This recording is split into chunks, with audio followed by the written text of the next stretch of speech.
रवींद्र वस्त्रनिकेतन सलगरे घेऊन आले दिवाळी महाफेस्टिवल। 1 ते 30 ऑक्टोबर पर्यंत ऑफर्सचा धुरळा आणि खास दिवाळी गिफ्ट। नारायणपेठ साडी 333, काजूकतली पैठणी 693, गजलक्ष्मी पैठणी 754, राजहंस व Kalanjali Paithani 747, linen shirt 387, khadi shirt piece 243 आणि बॉय शर्ट फक्त 199 मध्ये। तर मग त्वरा करा, रवींद्र वस्त्रनिकेतन सलगरे आणि शाखा। ताज्या बातम्यांसाठी महान करेला सबस्क्राइब करा आणि बेल आयकॉनला क्लिक करा। ऊस दराचा तोडगा निघेपर्यंत तोड बंद। सोमवारी तहसील कार्यालयावर मोर्चा, गाव बंदला उत्स्फूर्त प्रतिसाद। शिरोळ येथे ऊस दराच्या आंदोलनाने उग्र स्वरूप धारण केलेले आहे। आंदोलन अंकुश संघटनेचे प्रमुख धनाजी सुडमुंगे यांना ऊस दराचे आंदोलन करत असताना कारखाना समर्थकांनी मारहाण केल्याच्या निषेधार्थ आज 1 नोव्हेंबर रोजी शिरोळ गाव बंद पुकारण्यात आला होता। या बंदच्या आव्हानाला शिरोळ गावातील नागरिक आणि व्यापाऱ्यांनी उत्स्फूर्त प्रतिसाद दिला आहे। संपूर्ण शिरोळ गाव कडकडीत बंद पाळण्यात आला आहे। आज सकाळी 11 वाजता शिरोळ व परिसरातील युवा ऊस उत्पादक शेतकऱ्यांनी सर्व ऊस उत्पादक शेतकऱ्यांची छत्रपती शिवाजी तख्त शिरोळ येथे बैठक आयोजित केली होती। यावेळी माजी आमदार उल्हास पाटील, आंदोलन अंकुशचे धनाजी सुडमुंगे, स्वाभिमानीचे सौरभ शेट्टी, यशवंत उर्फ बंटी देसाई, दीपक पाटील, राकेश जगदाळे, प्रदीप जाधव, धीरज शिंदे, सचिन सूर्यवंशी, महेश जाधव यांनी एकमुखी भूमिका घेत ऊस दराचा तोडगा निघेपर्यंत सर्व ऊस उत्पादक शेतकरी पक्ष संघटना यांनी एकत्र येऊन सर्व ऊस तोडी बंद करण्याचा निर्णय घेण्यात आला। तसेच सोमवारी दिनांक 3 नोव्हेंबर रोजी सकाळी 11 वाजता छत्रपती शिवाजी महाराज चौकातून तहसीलदार कार्यालयापर्यंत सर्व ऊस उत्पादक शेतकऱ्यांचा भव्य मोर्चाचं आयोजन करण्यात आलं आहे। धनाजी सुडमुंगे यांना झालेल्या मारहाणीचा यावेळी निषेध करण्यात आला। हे चालणार नाही आणि आपल्याला लढावं लागेल, लक्षात ठेवा, नाही तर काय माफ करणार नाही इथून पुढच्या काळात। या चळवळी टिकल्या तर शेतकरी टिकणार आहे, नाही तर तुमची लूट ही कायमस्वरूप आहे।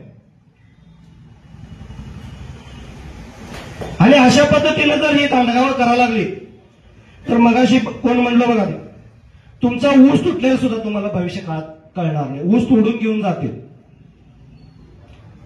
आज बघा लुटून न्यायला लागल्या,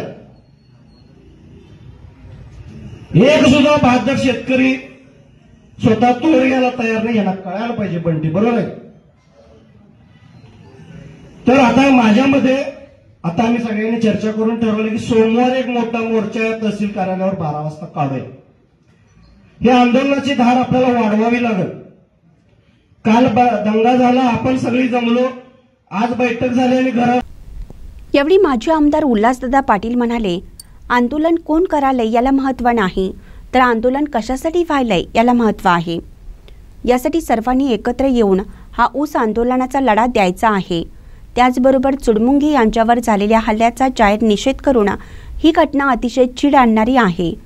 धनाजी सुडमुंगे यावेळी बोलताना म्हणाले, कारखान्याच्या संचालकांनी आपल्या पदाचा राजीनामा द्यावा, कारखान्यातून मिळणारे सर्व फायदे घ्यायचे बंद करावे। जो या ऊस दराच्या आडवा येतोय तो खरा शेतकरीच नाही। यावेळी प्रगतशील शेतकरी बंटी देसाई, स्वाभिमानीचे युवा नेते सौरभ शेट्टी, आंदोलन अंकुशचे जिल्हा अध्यक्ष दीपक पाटील यांनी आपले मनोगत व्यक्त केले। यावेळी मोठ्या संख्येने ऊस उत्पादक शेतकरी नागरिक उपस्थित होते। शेवटी आभार युवा शेतकरी सचिन देशमुख यांनी मानले। महानकरे न्यूजसाठी महेश पवार, शिरोळ। त्यावरती जनजागृती करण्याचं काम चालू आहे। जनजागृती आज नवीन करायला पाहिजे अशातला भाग नाही, मात्र या वर्षी ऊसाच्या दराची तीव्रता सामान्यातल्या सामान्य शेतकऱ्यांच्यापर्यंत जाणवलेली आहे आणि म्हणून तर लोकांनी उत्स्फूर्तपणानं शेतकऱ्यांच्या माध्यमातून उभा राहिलेल्या जेवढ्या म्हणून चळवळी आहेत तेवढ्या सगळ्या चळवळींना बळ द्यायचं काम केलं।